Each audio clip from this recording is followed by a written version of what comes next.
صحیح بخاری شریف کی روایت ہے اذا مات الانسان انقطع عنه عمله کہ انسان جب دنیا کو چھوڑ کر چلا جاتا ہے سارے اعمال منقطع ہو جاتے ہیں، صرف 3 چیزیں باقی رہتی ہیں جس کی وجہ سے بندے کو ثواب ملتا رہتا ہے۔ ان میں سے ایک نیک اولاد بھی ہے جو اپنے والدین کے حق میں دعائیں کرتی ہیں۔ افسوس کا مقام ہے کہ دنیا والوں نے اپنی اولاد کو اس طریقے سے تعلیم دی کہ آج دنیا کی نگاہوں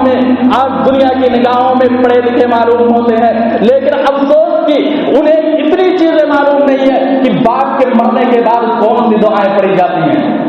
باپ کے جنازے میں کون سی دعا پڑھی جاتی ہے۔ ہم نے ڈاکٹر تو بنایا، ہم نے انجینئر تو بنایا، بڑے بڑے اونچی ڈگریاں بھی دلائی، اور ڈگریاں دلانے کے بعد جب سماج اور معاشرے کے اندر میرے بیٹے نے قدم رکھا تو پھول اور مانے سے استقبال کیا، لیکن افسوس کہ ہم نے دینی تعلیمات نہیں دلائی جو مرنے کے بعد کم سے کم اللہ کے سامنے جب اس کے ہاتھ کو اٹھے تو رب کے سامنے یہ ہاتھ اٹھے رب ارحمہما کما ربیانی صغیرا، لیکن بیٹے کو اتنا معلوم نہیں ہے کہ رب سے جو دعا کی جاتی ہے والدین کے حق میں وہ کون سی دعا کی جاتی ہے۔ ہم نے یہ تعلیمات نہیں دلایا، ہم نے یہ تعلیم نہیں دلایا جو مرنے کے بعد والدین کے حق میں دعائیں کر سکے۔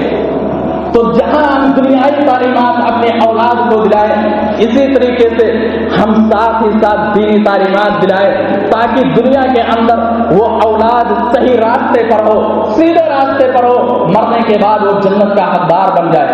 اسلاف کی حالت زندگی کو اٹھا کر کے دیکھو، ہمارے اسلاف کس طریقے سے اپنے اولاد کو تربیت کیا کرتے تھے، کس طریقے